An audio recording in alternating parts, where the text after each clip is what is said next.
नमस्कार। एक और क्वेश्चन डिस्काउंट से related. A dealer buys an old car listed at rupees 85,000 and gets successive discount of 20% and 10%. He spends rupees 3,800 on his repairs and sells it at a profit of 20%. तो selling price निकालना है। पहले क्या होता था, mark price से सीधा selling price तक पहुंचते थे। अभी थोड़ा बीच में कुछ रिपेयर वगैरह भी है और फिर एक एक्सपेक्टेशन भी है कि 20% प्रॉफिट चाहिए। तो ये सब ध्यान में रखते हुए पहले सिंपल अप्रोच अपनाते हैं कि 85,000 का अगर कोई कार है तो उस पे अगर दो डिस्काउंट लगेगा फिर हमें वो कितने में मिलेगा, तो पहले वो देखते हैं। तो वो देखने के लिए अगर हम ध्यान दें तो 85,000 पे हमें दो डिस्काउंट मिल रहे हैं।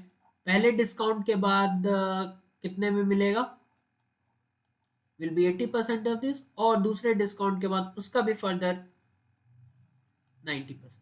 ठीक है, अब देखो ध्यान से तो इसको सिंप्लीफाई हम कर सकते हैं। 2 0 गया और एक एक जीरो इधर से हटा दिया। This is nothing but 72 into 85 और एक जीरो लगा देंगे तो 72 इंटू 85 करें तो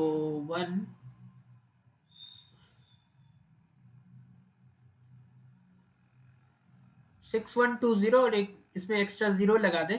तो अब जो अगर कॉस्ट प्राइस निकालना है तो ये 61,200 प्लस कुछ रिपेयर भी तो करवाया तो 3,800, तो ये कुल मिला के कितना हो गया।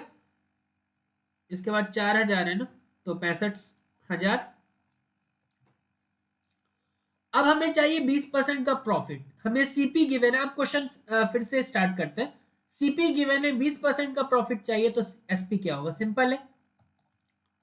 ये जो 65,000 रुपए हैं, ये दिस वुड बी द, ये सीपी है तो 100% का वैल्यू और हमें 120% की वैल्यू चाहिए। ठीक है, ऐसे क्वेश्चंस तो आप काफी कर चुके हैं आप। तो this would be nothing but 65 into 12।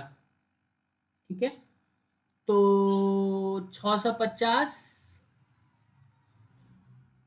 और 130, 780, और इस पे 2 0 लगा दो, दिस वुड बी 78,000।